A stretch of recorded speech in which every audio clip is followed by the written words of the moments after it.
Okay, thank you very much, everybody, for joining us tonight. My name's John Rowe. I'm presenting a little bit, and I'm also emceeing with me. I've got Mark Honeybone and Kris Pedersen, both of which will, I think, bring some interesting insights for all of us later on. How we intend to run tonight is that we've got a bunch of topics to run through. In particular, I'm going to be discussing changes to the LTC or look-through company rules, some changes to the provisional tax rules, and also some FBT changes. There's the new resident land or residential land withholding tax that's applicable to offshore landholders. Foreign trust disclosure rules that will certainly hit some people. It's actually quite surprising how many people are affected by that. And also some changes regarding tax residency.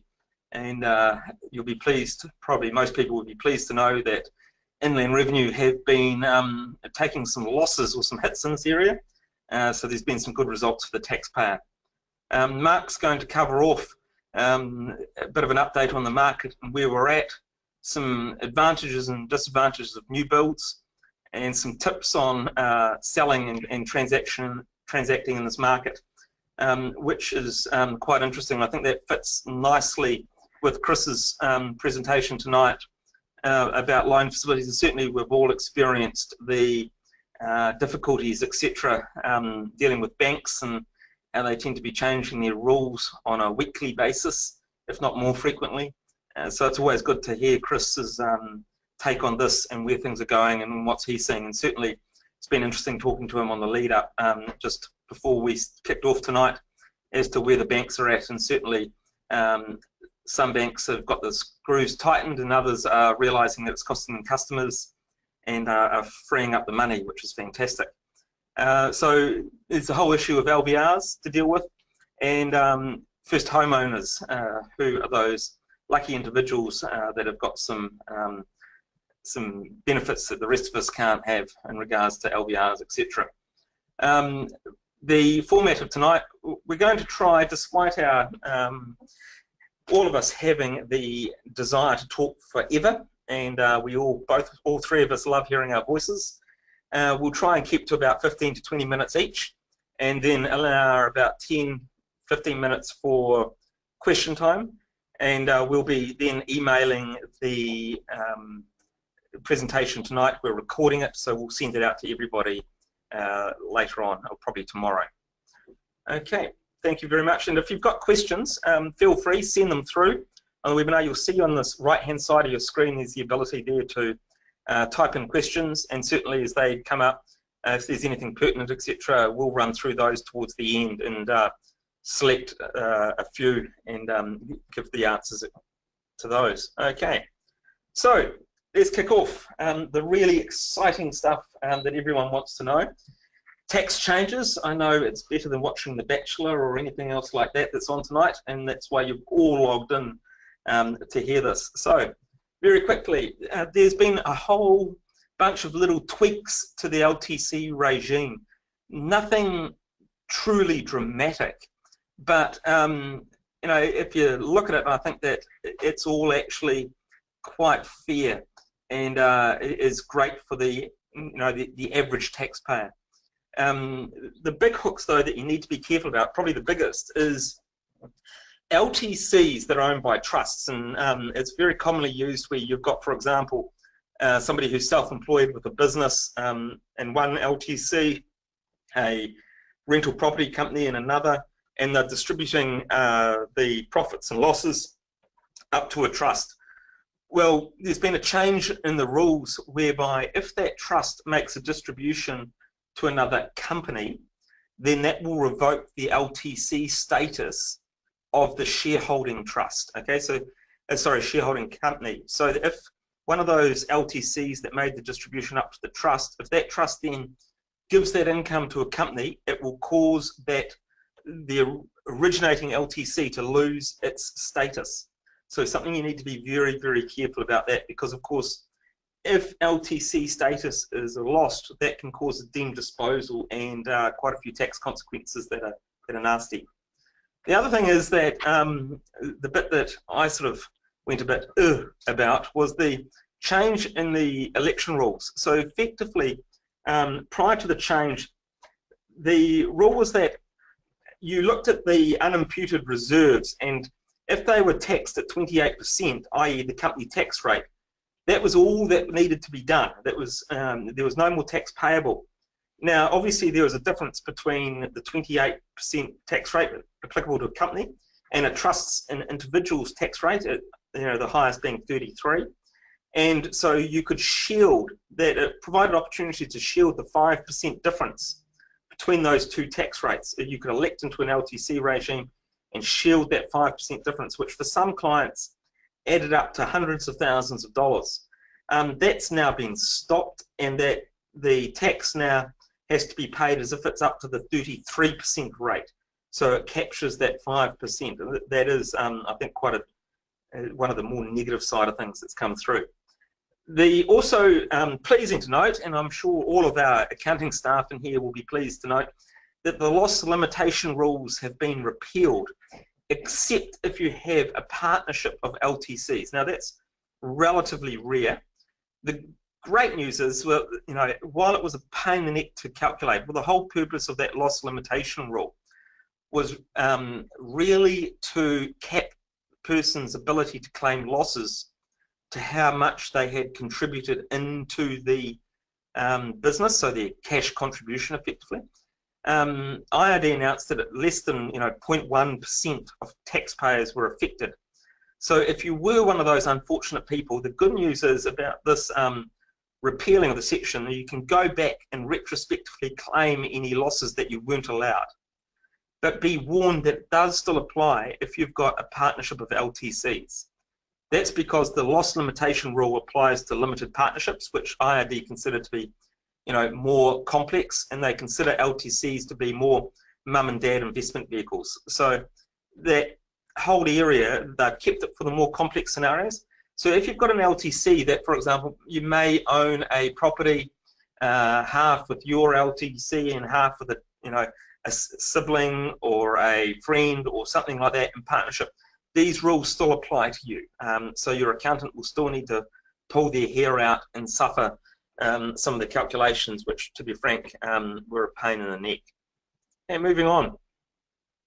New provisional tax rules. I think this is one of the best things that come out of these changes. Historically, when you were a provisional taxpayer, so for those of you that aren't provisional taxpayers, what it is provisional tax is where you've got more than $2,500 worth of, they call it residual income tax, or tax to pay at the end of the year. You become a provisional taxpayer. That means that you have to pay that untaxed portion 3 times during the year. So your end of year tax you pay 3 times during the year, and if you've got a March balance date in August, January, and May following the end of the financial year. The really unfair thing about the previous rules is that you basically had to know what your income would be for the year right back at your first provisional tax payment, where you're just going through the 28th of August. So on the 28th of August, you had to make a projection, and if you got it wrong, you were penalised, because if you got it wrong, IRD assumed that, well, you had to pay 1/3 of your tax by that date. If you didn't, you got charged interest. Conversely, if you paid too much, you got paid interest, but of course, there was a big difference between what you had to pay versus what you received. So use of money interest now only kicks in from on underpayments, etc., and overpayments from that last provisional tax payment, which is effectively a month after balance date. It's it's in May. So you've got that time between, you've actually completed your financial year, you're virtually a month after balance date, and you can then work out, you've got a much more probably grasp on how you did for the year, so you can pay a top-up payment if needed, and that way you'll minimise your interest payments, etc. I think it's a much fairer system, and it was an area that I know over my years of practice that people used to really become frustrated about, particularly if you had unforeseen event, or you didn't budget fully, or you had a sale that you didn't expect, you were then penalised for that, which was unfair. The other thing is that the safe harbour, real technical thing, safe harbour position. So if you are a provisional taxpayer and you either estimated or you didn't pay enough, in order, before you got considered for penalties, the threshold is now increased from, if you had between 2,500 and 50,000 worth of end of year tax, that was considered safe. If you got it within that target, you weren't subject to penalties. That's now increased to 60,000, and it's also applicable to non-individuals. So previously it was just for people. Now it's moved to people and companies, trusts, etc. Far fairer situation to be in. So I think there's a lot more flexibility for seasonal trading to be reflected in provisional tax payments and that sort of thing. Okay. FBT. I'll call FBT, and well, I'll be cheeky and say that it's a little bit of a, you've got to be careful. For most people can structure their business around FBT, but for those that can't, and certainly in some situations, it's actually in people's benefit to be subject to fringe benefit tax. And I'm going to come to, believe it or not, I'm going to come to that in a minute. So there's always been a difference between how small companies, i.e. with 5 or less individual shareholders, so that's not companies that are held by trusts, so there's a bit of a debate going on at the moment within Land Revenue that it should be extended to companies that are owned by trusts. So this is small companies with 5 or less individual shareholders. You can now treat FBT on vehicles, or effectively vehicles, as if you were a sole trader. So what happened if you're a sole trader? You could go, well, my vehicle is 60% business, 40% individual. I'm only going to claim it for the 60% and do it that way. If you had a company previously and you had that situation, because the vehicle was available for private use on that 40% of the time, you had to pay FBT. So it was a little bit unfair. The same, applied if you had it 99% for business and 1% private use, you'd still have to pay FBT on it. So there were all sorts of things to minimise that, recipient use contributions, all sorts. So what's happened now is that you can treat it as if you were a sole trader, but it applies to vehicles that are bought or first used. So this is a vehicle that is first used in a business after the 1st of April this year. So if you've got, unfortunately, if you've got a vehicle that's been in your business for a while, that cannot, you can't take advantage of these rules. It's only new vehicles or vehicles that you're introducing. So for example, a private vehicle that you're using for business for the first time after 1 April. It's also only for, if you've got 2 vehicles or less in the business and no other benefits are provided. So that's no other benefits to anybody. That includes employee benefits or anything like that. If you've got any other benefits, you can't take advantage of this rule. So it's very narrow. And also, you can have situations where you want to pay FBT. So that could be a classic case of the relatively low value classic car that maybe your business vehicle, you use it every day in the business, etc. But it's got the high maintenance costs on it. So the cost of being an FBT is more than outweighed by the benefit of being able to claim or the expenses, etc. And of course, if it's your business car, then there's no issue with doing that. Residential land withholding tax. If you recall, this is the big controversial area of foreign investors buying up New Zealand and trading properties and that sort of thing and not paying tax on it. So what's happened now is that it applies to all offshore people who are selling property that would normally be subject to what they call the bright line rule. So that's that 2-year rule. If you buy a property that you resell it within 2 years, you pay tax on it. Now there's an exemption normally that for your own home, the bright line test doesn't apply. However, because this is a rule for offshore people, there is no home exemption, because if you're offshore, you're not going to have a home. That's IRD's thinking. I can understand the logic on that.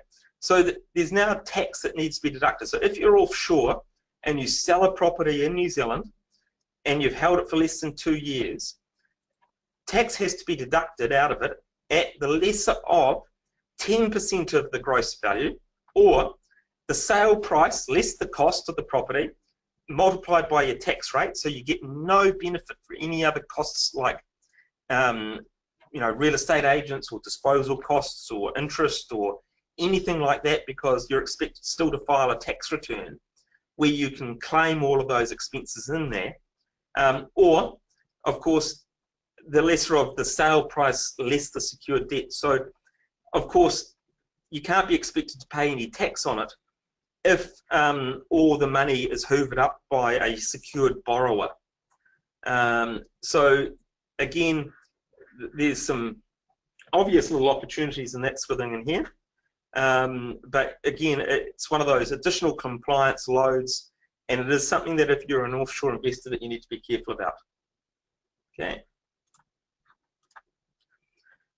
At foreign trusts and exposures around that, again, a big media expose about foreign trusts in New Zealand being South Pacific Cayman Islands, hiding all the dictators' money, etc.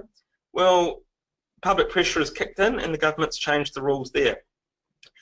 What a foreign trust is a trust where there are no New Zealand tax residents. No New Zealand tax residents have settled any money or put any cash or any other property into the trust. It's come all from overseas parties. So what used to happen was that there was virtually no disclosure. Well, there was a questionnaire that I think had about 6 questions on it. No real information. That's now changed dramatically. So now there's, of course, there's a $270 fee.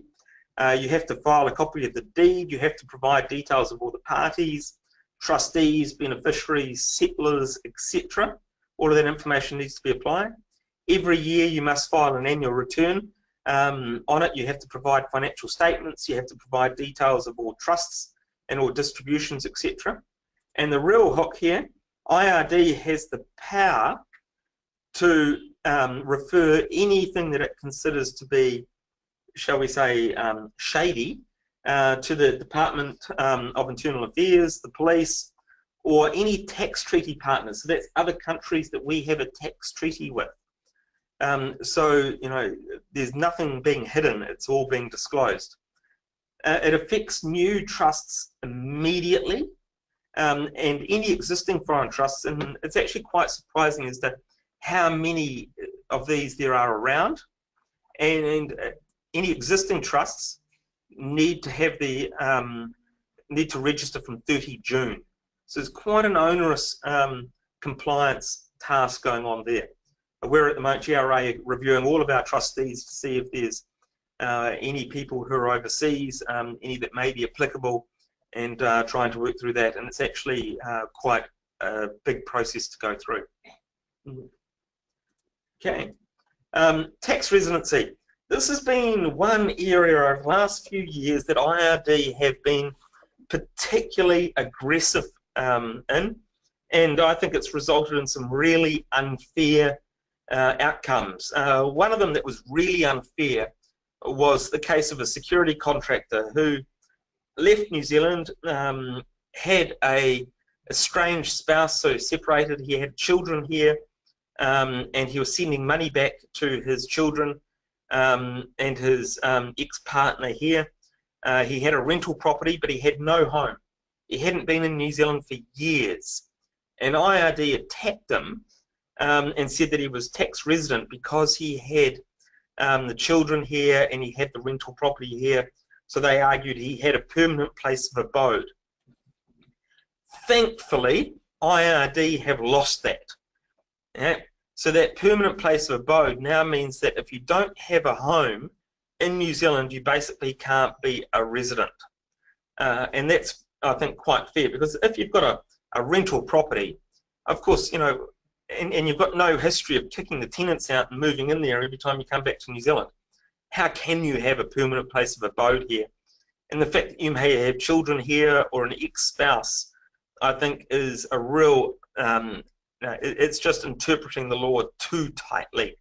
And thankfully, the IRD who won in the Taxation Review Office, that was then the taxpayer appealed that to the High Court that found in his favour. IRD tossed their toys and appealed it to the Court of Appeal, and they lost there as well. So they have now tightened up their interpretation policy, and basically now if you don't have a home in New Zealand, you can't be a tax resident if you fulfil all the other criteria as well. So I think that's a very, very fair outcome. Okay. Now, moving forward in particular, there's going to be a whole bunch of people that have a bunch of specific questions and that thing. We're going to move on to some, we'll cover some more of the big picture things towards the end of the seminar. But just want to make the point that if you're a GRA client and you've got any questions, please get in touch with your client service manager. They're your port of call. We don't charge for phone calls or anything like that, so pick up the phone, talk to your client services manager, and they'll answer any of your questions. If you're not a client of GRA, go to our website, gra.co.nz, request a free meeting. We'd love to sit down and go through with you and see where you're at and help you out. And if you want to get some more education, you're looking at getting into property, or you want to learn more about it, have a look at one of our property investment and education evenings, our PI evenings. You can book those on our website. We've also got a large economic update coming up with Matthew Gilligan and Tony Alexander, and that's proved very, very popular. Last year there were about 900 people attending that. So if you're interested in any of those things, do have a look on our website.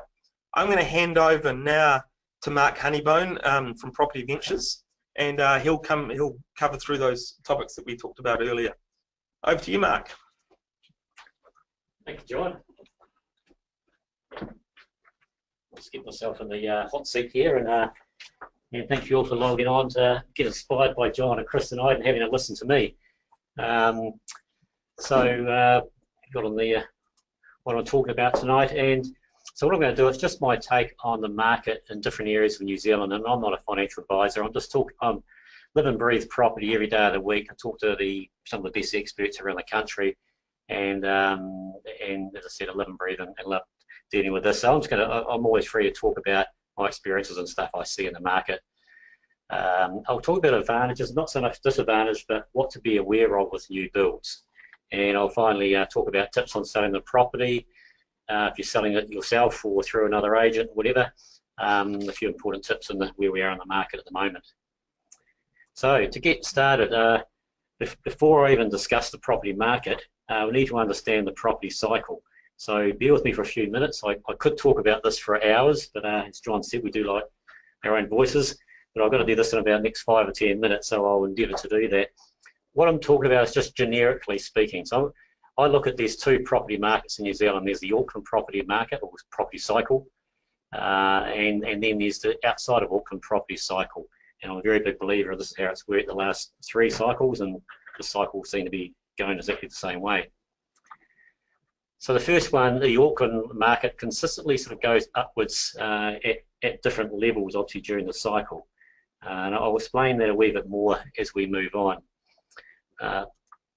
Compare that with the rest of the country, and remember this is just very generically speaking. It'll stay. The market will be flat for 5 or 8 years. There won't be much growth. People in Wellington will really appreciate this because it's exactly how it was. They had 8 or 9 years of no growth at all. And then we'll follow Auckland and then the other bigger cities and get some good growth. And they'll have some very good growth for 2 or 3 years, depending on where they are. And when it gets over that peak, unfortunately, they have some very large drops. And I've got 10 to 50%, which sounds a bit brave, but I know the last cycle, some places in the far north, that did lose up to 50% of what they were worth 3 years later. Now last year, the far north, Wanganui, the Bay of Plenty region and the Central Otago had massive drops. And when I put 10 to 50%, those areas did lose sort of 30 to 40% in a lot of those areas. So what I'm going to try to do to get some substance to this is I'm going to show you a couple graphs. And the Mount Roskill one is just an area I picked. I also had one I was going to show you with Manurewa, but it was pretty well the same graph apart from a couple $100,000 less prices. So let's have a quick look at what I mean between the Auckland market and the rest of the country. If you go back here, I don't know if you can see that on your screen, you probably can, 97, 98, and the 97 or the market crashed a little. And we'll see around the rest of the country it crashed a little bit more than here. Now this is Mount Roskill. It dropped minimal. It probably dropped 1 or 2% back then. It did take a couple of years this time to actually grow back. I know Manurewa went a wee bit further up. And then you got great growth, good growth. Auckland's affected by policy changes probably more than other parts of the country, and that's for the better. So as some policy changes happen, the Auckland market takes off, and you can see the graph going up there, up to 07, 08 with the GFC happened, and then it dropped, and it only dropped, probably about 5% by looking at the graph there. And then of course it's gone up, and over the last couple of years, due to LVR rules, etc., it's had more growth than normal. But the biggest graph, the thing to take out of this graph is you'll see when I put the next one up, it's consistently going up. And no matter anywhere in that graph, if you held your property for 2 or 3 years, you've done pretty well. This is to July last year. Obviously, that might have flattened off a little bit in the last 6 months since the LVR rules, the latest LVR rules, have come in. Okay, so that's Auckland, and as I said, it's generically all of Auckland I'm sort of talking about with that.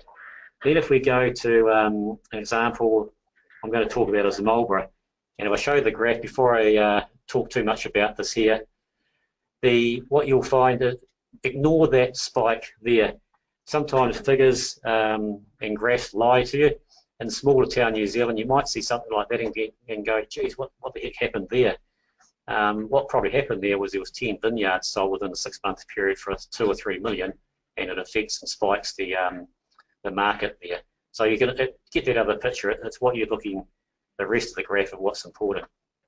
So if you go back there and you go to 07, 08, before then you had, again, really incredible growth. I was at Marlborough at the time. I remember this period of 7 years very well. But you'll see what happened at 07 when it peaked. The average price was about 333,000, and then it dropped down in 2002 to 240,000, about a 15% drop. I owned property down there at the time. I know my 2-bedroom flats went from 205,000 to 150,000 each. My family home went from about 500k to 440 at the time.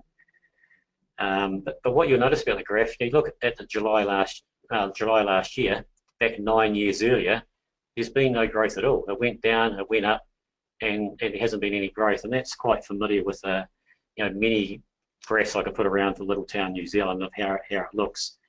If I show some other graphs of the far north, you would see this drop in 07 to sort of 11, 12, dropping off 30, 40%, and then coming back up. And I'll mention an example of that soon.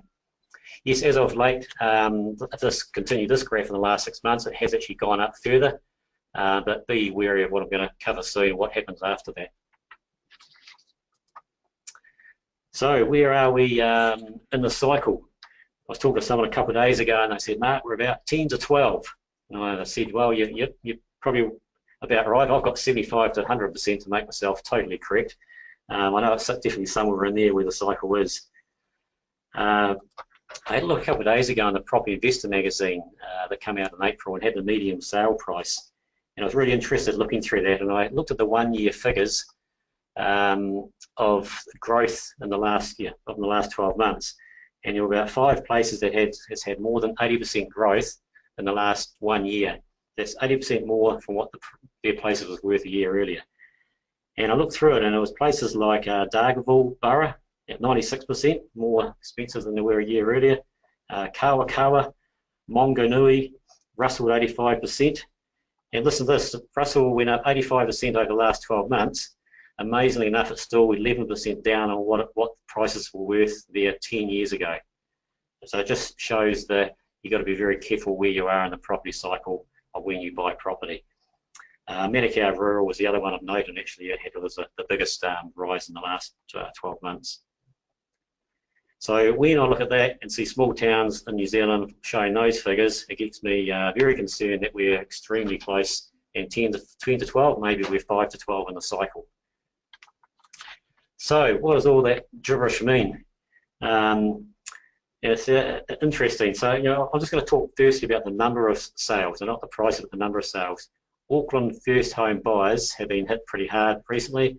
Their share of the sales has gone from 22% last year to 19% this year. The number of sales is obviously lower, and a reflection probably of the increased unaffordability as well as rising mortgage interest rates. And as Kris will probably tell you shortly, lending criteria has got extremely hard. I know many of us have felt that. The slowdown in number of sales isn't just in Auckland. The main centres have had fewer sales in the last 3 months as of a year ago. Hamilton's down 21% of sales, Tauranga down 34%, and Wellington and Dunedin are down 15%. Might be surprised with the Wellington, prices are still going well there, but the sales have dropped down from the dizzy heights of last year. So as to the values have dropped in Hamilton.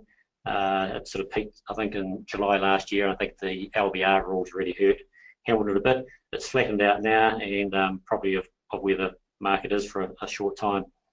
It's flattened out in Tauranga, and at the moment there's no sign of a drop of values in Wellington. Wellington's still growing quite well at the moment. I still see Wellington as a good point, a place to invest at the moment. Lower prices and good cash flow still.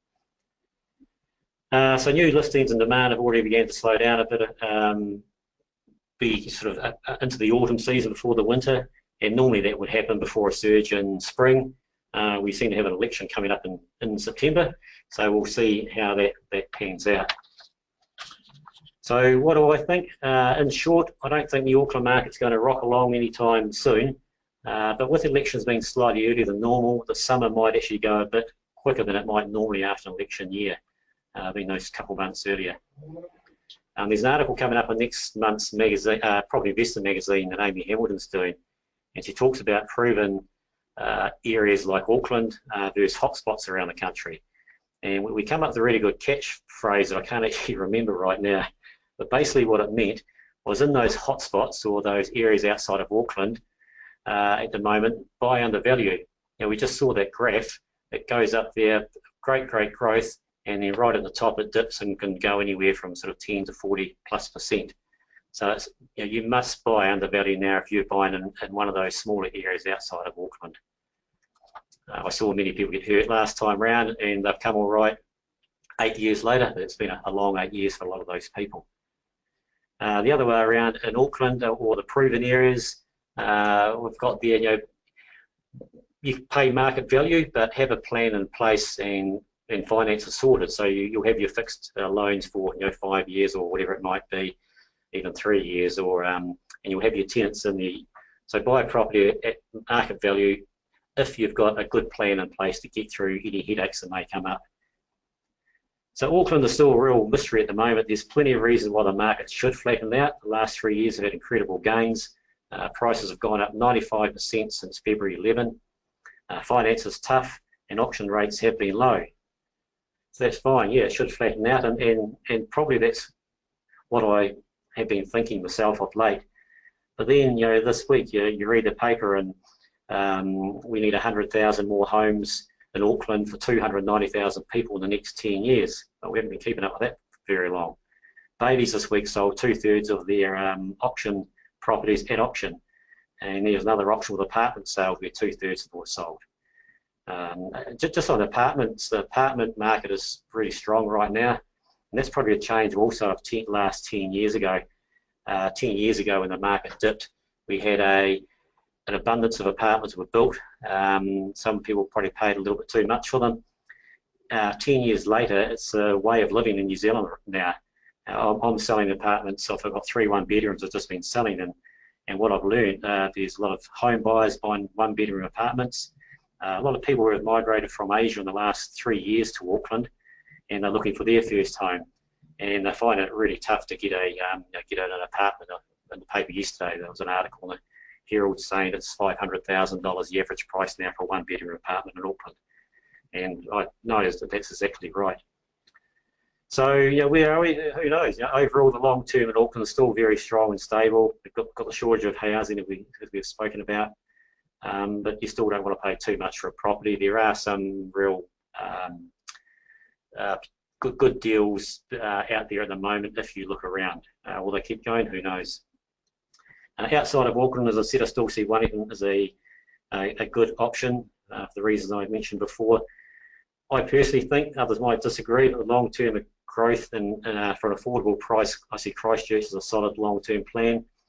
The market's fairly low with some exceptions, and the city centre or anywhere close to the 4 Avs are going to be really solid investment areas, in my opinion. There's some great opportunities there. You just have to know where to go and what they are. We're educating people with our podcast with that. The city centre is going to be a pretty funky place, and if people have been down there recently and seen it, they'll know what I mean. It's going to be different to any other city in New Zealand. Yes, it might take another 10 years or so, but the long-term population figures provided by the government a couple of weeks ago were encouraging, saying that immigration or the net flow into Christchurch was second to Auckland with over 100,000 people in the next 10 years. So again, back to what I said earlier, I'm not a financial advisor, just someone that loves dealing with property every day. In the so-called hot areas or small town New Zealand, I'd be buying under value at the moment. And if you're in Auckland, if you have a good plan to handle whatever's thrown at you in the upcoming years, you can still pay market value for it. So there you go. I've taken a wee while to go through that stuff, but that's all good. So next part of what I'm talking about is new builds, and why am I talking about new builds? The main reason is, as soon as those LVR rules come in last year, I sat down with a few people and said, okay, how can investors carry on investing? And if you only need 20% for a new build, you still get 80% lending. That obviously helps your situation moving forward to buy other property. So I'm just going to talk for a couple more 5 minutes about new builds. And what I mean new builds, I'm talking about off-the-plan apartments, townhouses or homes, sections with land and home packages. So one of the advantages, you can, for 10% normally, you can get your hands on a property that hasn't been built yet. Obviously, if the growth's going well in that particular area, you're making money while you've only got $30,000, $40,000, $50,000 down towards that property. This provides you options. Obviously, if you've made 10% while you're waiting, you only need another 10% to actually put in the property to buy it. Or if you've made 10% or more, you've got an option where you might want to trade the property. So you sell the property the day you buy the property and you get the difference. And yes, you will have to pay tax if you do that. The other thing I really like about new builds is you still have depreciation on chattels. And I was talking to a chap today that just bought a new build with $36,000 of furniture in it. That equates to chattels, which equates to a lot of tax you can claim back the first year and a little bit less the second year and for about 4 years. Now, if you use that money wisely, and as I've got there, come up less maintenance, obviously on a new build you should have no maintenance for the first few years. Now you can end up there with $6,000, $7,000, $8,000, $10,000 extra the first year than you might normally have. If you use that wisely and chuck towards the principal of the place, you're actually making the principal come down you owe on the debt, which gives you flexibility, more money to invest somewhere else, and also better cash flow. So there's a couple of good options that you can do to make better cash flow and get you moving your portfolio through quicker. Hands-off investment, obviously, you don't have to do too much with it. You let everyone else look after the property, and the loan-to-value ratios, as we said, 20% is pretty good. Okay, I was going to show you a quick example of what I mean. We've got these places at the moment in Cambridge. They start at $585,000, rents $450. Doesn't look that flash when you look at it as that. The difference between a new build and existing property that I've got up there, you're only paying $117,000 to buy that property rather than $234. The standalone 3-bedroom places. And as we talked about, if you use depreciation and maintenance wisely, you've now got $7,000 to $10,000 extra the first year, a bit less the second, third, and fourth year that you can put against the principal. If you do that, you're going to have less mortgage, the rent then becomes more than it actually is, even if it stays the same. And looking at what the deposit you pay for existing property, you're a far better off situation. And then if you get other places like that with good cash flow, like one to be getting in Queenstown soon, 4-bedroom, 4-bathroom, they're about a 7.5% net yield or gross yield.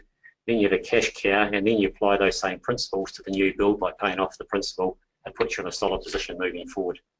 So I think they're a good part, and you'll see some more stuff come out from Property Ventures about new build shortly. Okay, and I'm just going to Oh, sorry, we've got one more slide here with new builds. Just the things to be aware of, and obviously when you buy the market turning, you have to be careful that where the market is, or you are pretty happy. When you're buying in a particular area, a lot of that comes down to the developer's experience. Just run through the developer's experience. That's the most crucial part of buying an investment, and off the plans building, how good they are. And a developer is no different than a small-time reno, sell and hold investor. We get wiser the more we do, and things like them. They get them to find out what the needs of the buyers are, the tenants' needs, community needs, construction costs, lending criteria, and timelines of the project. So the more experienced they are, the more likely the project is to go good for them, and that means good for you. One of the things you must have, which is one of the things experienced developer will do, is a sunset clause. And I got called out once for this when I was very experienced years ago. If you are near the top of the market like we are, and if a developer says it should be finished in December this year, and it's not finished for a year later, and the market turns and you start losing money, unless it's got a thing called a sunset clause, you might have to buy a property that's worth less than you've actually paid for it. So what they do, you put a sunset clause in, and it might be 3 months after the developer says it's finished. And at that point, you can either, if it's not built by then, you can pull out of the deal and get your deposit back, or you can carry on if it's if you've made a lot of money in the meantime. And the last thing is finance. And again, it's more of a Kris thing, but the days of getting lending held for you for more than a year is they've gone pretty well. Okay, and I'm just going to spend about 2 minutes finishing off on tips on selling your property in the market, and why it's quite crucial now. There are still a lot of buyers right now in the market. Some people, agencies, have been saying there are, and I think they're realising that. The difference is they don't want to pay too much money for a property right now. So the most important thing you don't want to do, I tell people when I'm trying to sell, get them to list with us, the job of a real estate salesperson is to get the most eligible people to look at your property, and then by default you'll get the best price. If you overprice a property right now, you're not getting everyone involved that might be interested in your property. So price your properties well. There's a lot of buyers still. Even if you under price it, you'll get people there, and then by multi-offer, you'll get your good price anyway. Finance is hard to get, obviously, for options. I know one bank I heard the other day aren't actually lending at options at the moment. And it pays to be working with an educated agent right now. Now understands the market, needs of the buyer and the seller, and they can negotiate a good deal for you. And the last thing is, don't be afraid, especially in maybe another 6 months, do something different if necessary. Don't be scared to throw your portion as part of the deal, or maybe not quite extravagant. But in another year or two, when it's getting hard to sell, make it more attractive and put something else in the deal. People like that. So that's all I've got to cover in my short 20-odd minutes tonight. To get hold of us, we deal in Auckland, Waikato, Bay of Plenty, Wellington, Christchurch, and other areas. We sell and new builds in different areas. On top of that, go have a look at us, propertyventures.co.nz, and you can come and ask us any questions through that site. Take a listen to the podcast if you want. Matthew Gilligan, in fact, I think the three main people, GRA, have all been as guests on this podcast. We give free education, up-to-date information from pretty educated people around the country. So have a listen to that. And I'll leave that to hand over to Kris. And again, thanks for listening all, and hope you find the night entertaining, and feel free to send any questions through if you don't ask them later on.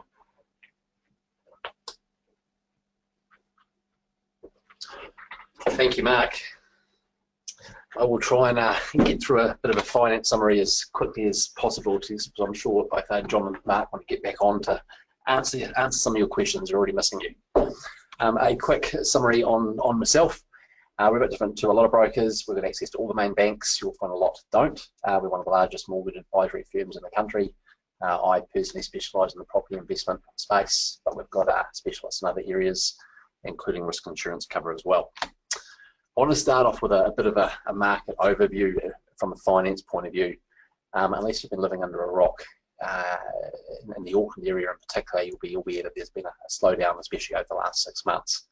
And this has been caused by a number of factors, higher mortgage rates, the LVR restrictions, the banks themselves tightening up credit, and the banks finding it harder to actually fund debt growth moving forward.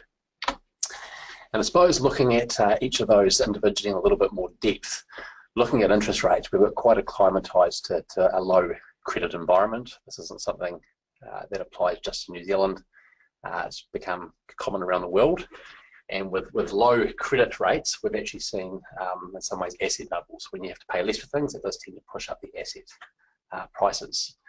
Now, we're starting to move into a bit of a different environment, and you can see from the chart on the screen over the last few months, interest rates have definitely been nudging up. In regards to things that affect interest rates, the official cash rate, which has tended to affect floating rates and short-term fixed rates, has actually been reduced 3 times since December 15. But the floating rates have actually been nudged up as the banks try to grab more margin. At the other end of the fixed rate curve, we've seen countries like the US in particular have been raising their rates. And so, in my opinion, we've definitely hit the bottom of the interest rate cycle. It's debatable about how far things will move up, but it's definitely a time to be a little bit careful, and there'll be some blood on the floor, I think, in the next few years by people who have got acclimatised to very low interest rates, particularly in the low fours. ANZ have done some quite good analysis on this in the Auckland region, looking at the average household buying the average house, and it's looking like it's about 51% now of household income would need to go to support a mortgage. Now, to give you an idea, if interest rates were to nudge up 1%, that would effectively put that up to 56%.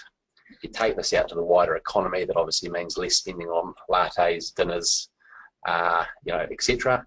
That then has a flow on to businesses and jobs and employment. So this is a bit of a factor. For those of you who haven't overstretched yourself, it should mean there's some good bargains. For those of you who have maybe pushed a little bit too far, maybe consider either offloading some things, or maybe even look at locking down interest rates to give yourself some certainty. Now, in regards to the LVR restrictions, previously we saw the first couple of restrictions come in 13 and 15, and the Chinese probably profit a lot from it, because while other people were getting locked out, they tend to have access to a lot of equity, and they tended to go on a bit of a shopping spree. They are still getting money out of China, but they're definitely not finding it as easy as they were. So that's definitely meant that the market has slowed in that part. FOMO, I stole this from Tony Alexander, fear of missing out, that effect seems to be dissipating. We've seen a lot over the last few years. People tend to go to auctions when we have very high auction clearance rates, and you get the emotional people paying well above the odds because they'd already been to a number of auctions and missed out. We're now having the opposite effect, where clearance rates are tending to be very low. I saw one of the main Auckland brands, West auction clearance rates had 12%, I think, a couple of weeks ago. And so now people are realising that it's maybe a bit more of a buyer's market. They can play the game for a little bit longer and have a better chance of picking up a good deal. Something which has been a little bit of a surprise with the restrictions coming in is when they were first announced, it looked like that would open up a lot of opportunities for the non-bank market, because they're not regulated as such by the Reserve Bank. So that looked like, for example, with the 40% deposit restriction, that they could jump in there, provide 70, 80% funding, and fill a lot of that gap. And they definitely came out and marketed that originally, and were quite useful for a month or two there, but that's definitely pulled back. And so I'm mainly concentrating on what I would call the prime non-bank market, so the lenders which price reasonably close to the banks. And so the main, I suppose, lenders there would be Resimac, who are still marketing that they're lending to 80% on investment, but they will only do so if they also grab your own occupied property, which I don't recommend. And if you talk to Gilligan Rowe in regards to their split banking, they don't recommend that from an asset structuring point of view either. Liberty is still doing a 70% standalone investment product. So for those of you who maybe tapped out a little bit on equity, they can get you above that 60% line.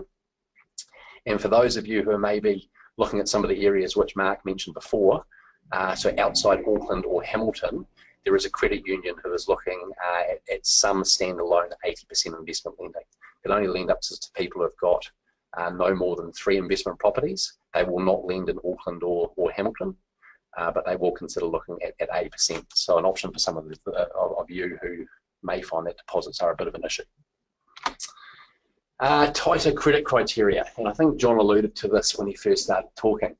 And while we've seen the market tighten and a lot of the media is concentrated on especially the LVR restrictions, the banks themselves have really tightened up. You can see on this chart here I've got on the screen, towards the top end of the chart is when credit's easier to get, on the lower end is when it gets harder. And you can probably see the previous time it dipped below the midpoint was in late 13 when the first LVR restrictions came in. Now you can see it kind of plummeting down at a rapid rate of knots, and that's obviously a huge amount of people indicating that they're finding it hard to get their hands on credit at the moment. Tighter, more information I suppose on tighter credit criteria. APRA, so this is the Australian Prudential Regulation Authority. Just the name makes them sound like, I suppose, a bunch of cardigan wearing fun police. And they're a bit painful. So they've been regulating a lot in the Australian market in particular. So what they've done is look at things like interest only. They're limiting over there to no more than 30% of total lending can be interest only loans moving forward. I do expect that to probably be looked at over here. There's not too much indication of that when talking to the banks so far, but we do tend to find that the Aussie parents tend to tap on the shoulders over here eventually, and then that come across. So keep an eye on that. Development funding in a lot of ways has been turned off by the main banks. So I'm in particular talking about larger scale development. All of the banks have what they call property finance units, and they're pretty much shut for business at the moment.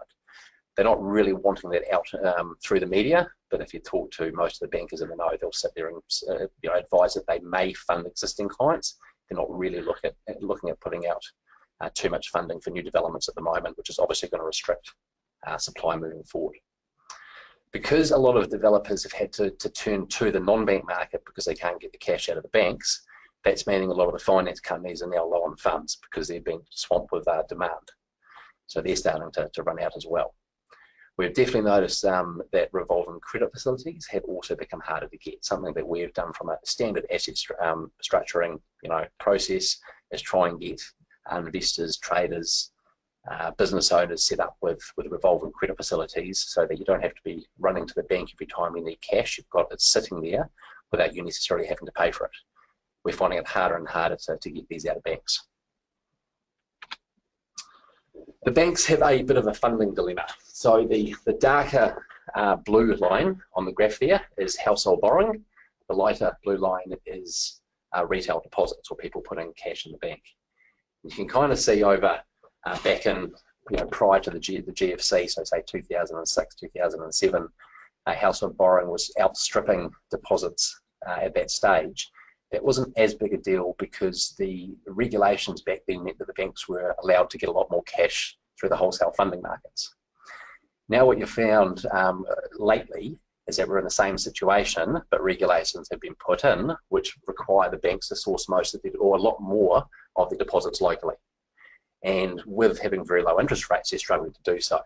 And so that the amount of credit growth or credit demand is still far out, I suppose, stripping the amount of deposits that are going into a bank. And that's obviously causing an issue with the banks from a funding point of view, meaning that they are having to tighten their belt in regards to their willingness to lend. The positives, ANZ and BNZ have actually come back into the market. I think John quickly mentioned that on his intro as well. These are the two banks I would probably sit there and say tend to swing the most. When the going is good, they'll tend to throw cash out, price very well, but where you have to be a bit wary is they're probably more likely to treat their customers reasonably harshly, especially in a downturn. So ANZ in particular, we found we're out of the market in a lot of ways for a lot of last year.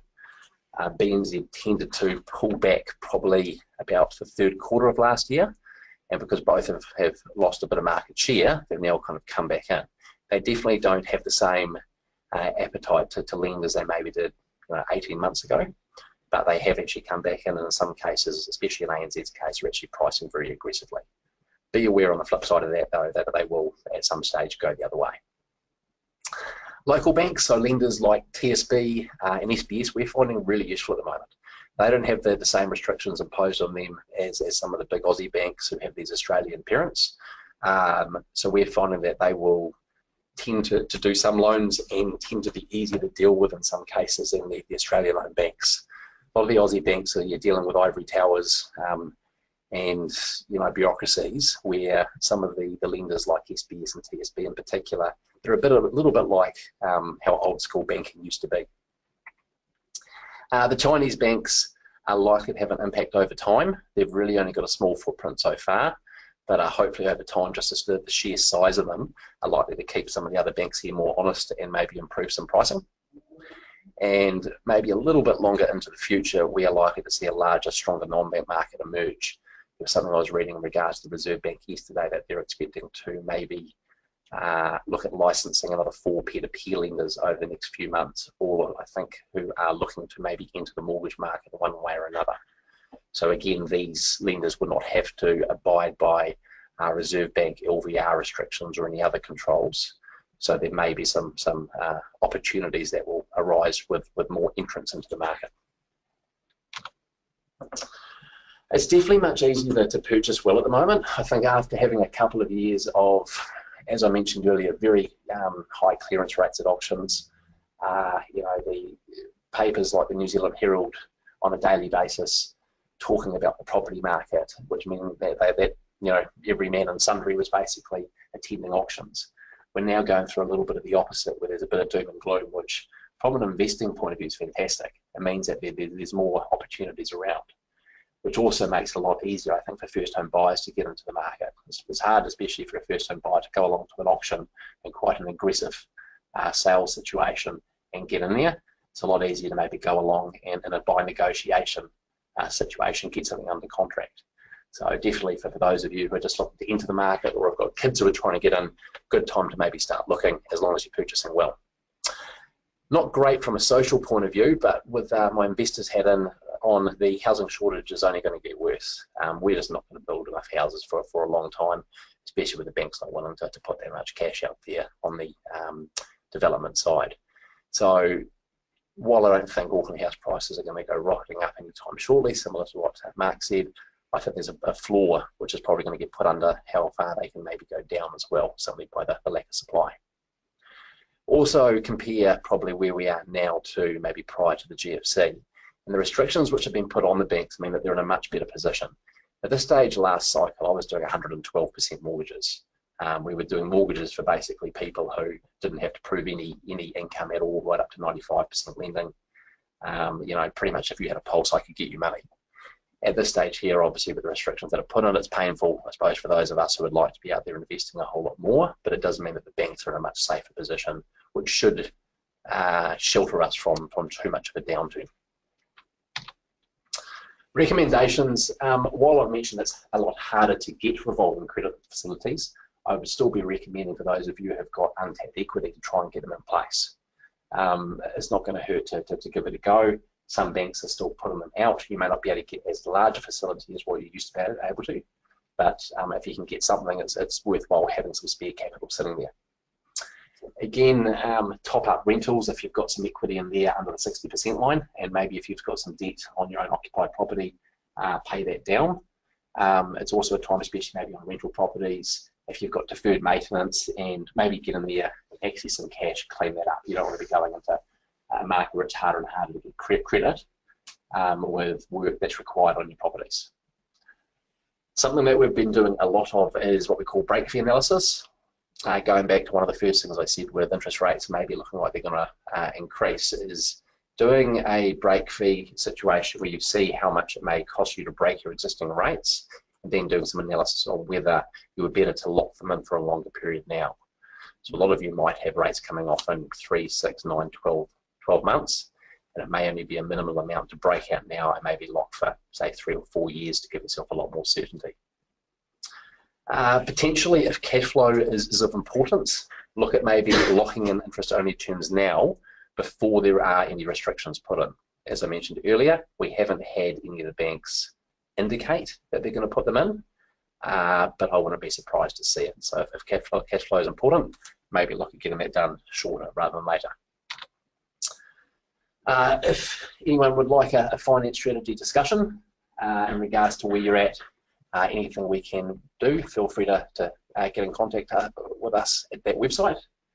Now I think we're going to get on to question time. So I've got John and Mark coming around, and we will get on to questions. Thanks, Kris. Now you're going to have to deal with.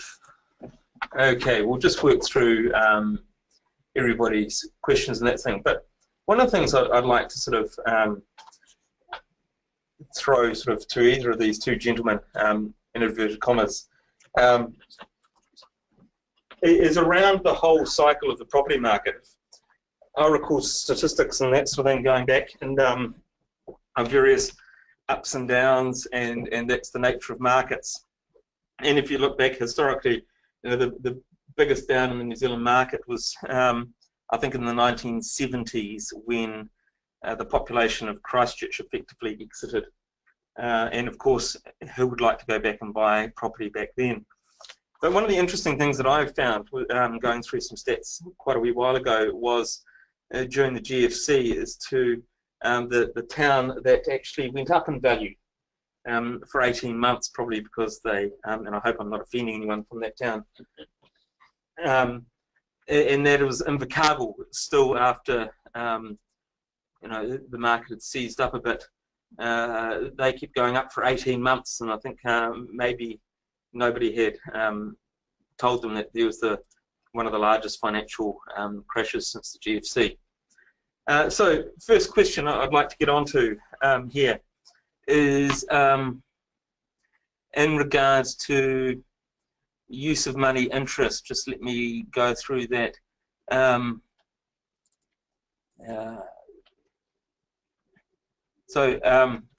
Somebody commented that they appreciate the change for use of money interest and that they were making submissions on it themselves. It has been those changes to use of money interest around provisional tax is one of the big areas that I've seen extremely unfair outcomes for people for years.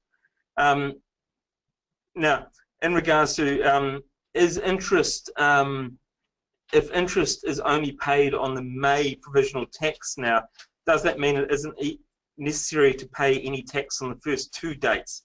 No, that is wrong. You're still required to pay provisional tax. If you don't pay them, then you will be hit with late payment penalties. It's a situation where you don't pay enough tax to meet your ultimate tax liability. That's when historically Inland Revenue have charged use of money interest. So there are 2 penalties that you can have imposed on short paid provisional tax, and that is both interest and or penalties. Sadly, you can't avoid paying the first 2 payments and lump it all in one. That'd be great for cash flow, but you will be hit with short payment penalties. Let me just go through and see if anything else is down there. If you have 3 cars, one is a business, solely a business car, and you have no employees in a trust, and a trust owns the car and 100% expenses can be claimed. Trusts are a little bit unusual, and the changes applied to companies with less than 5 individual shareholders. There are other rules that apply to trusts, and I'd suggest that if you have a trust, a trading trust that you are providing benefits to, if you're a GRA client, get in touch with your client services manager and go through those, because it is quite a complex area. There are different rules for different entities. Just running through. Is negative gearing and other tax incentives around property likely to be removed after the elections in response to too much investor activity? Kris, any comment on that before I throw my 2 cents in? I would say, sorry, I'd say unlikely. I mean, we've got to be a bit careful about who we let in. I'm a bit worried about the Mana Party going in near this again, and Winston would try and turn immigration off and all that type of stuff.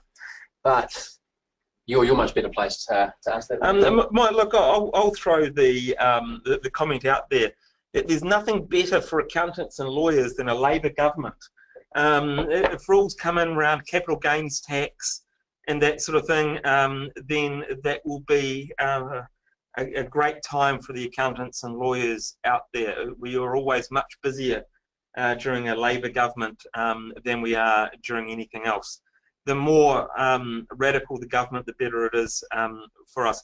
In regards to your question, negative gearing and other tax incentives, look, one of the fine balancing acts that the government or any government has to do is around ensuring that there is a sufficient housing supply to meet demand, and also that there, particularly around rental and other things. There's also, of course, the overwhelming, overriding thing that majority of small businesses, who are the bigger, as a sector, the biggest employer in New Zealand, are funded by security over the homes. So while most governments try and, at the moment, are talking down property, and there have been some tweaks around it and that thing, and certainly the opposition has been beating things up, to some extent I think that it's unlikely that anyone's going to do too much to stab the property market, because they need investors to supply housing stock to people that can't afford to buy the properties,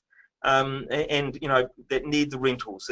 There's that whole thing out there, and they don't want to destroy cash flow of small businesses. So I think it's unlikely that negative gearing will be removed. It may be that I see Labor is still saying that while they're not actively pushing a capital gains tax for this election, they are undertaking to do a review of the tax system, and if capital gains tax is found to be appropriate by that review, then they will consider bringing it in then. So, you know, to some extent, you've got to look very, very closely at people's policies. I think even jumping in is some of the stuff we've seen over the last 12 months with things like Osaki, and that's putting pressure back on being a landlord. They have to be very careful, as John has said, to turn off property investment, otherwise we just won't have the supply. Yeah. Another question, people are talking about a crash in Auckland. Is this really happening as the market is slowing down? Looking at the stats, I was actually preparing some evidence for on behalf of a valuation of a construction business. And to some extent, there is a lot of statistics around that the current slowdown is finance-driven. It's a bank-driven, it's a funding-driven slowdown. The LVR rates, the 40% LVR rates have very much kicked in and hit the average investor. Those big investors who are, aren't dependent upon bank borrowing haven't been impacted as much. So I think that, yes, while the market has slowed down, that is a reflection of people's ability to get money. We still aren't seeing supply outdoing demand. So, you know, the fundamentals are all there. It's just that the cash is tight to get there.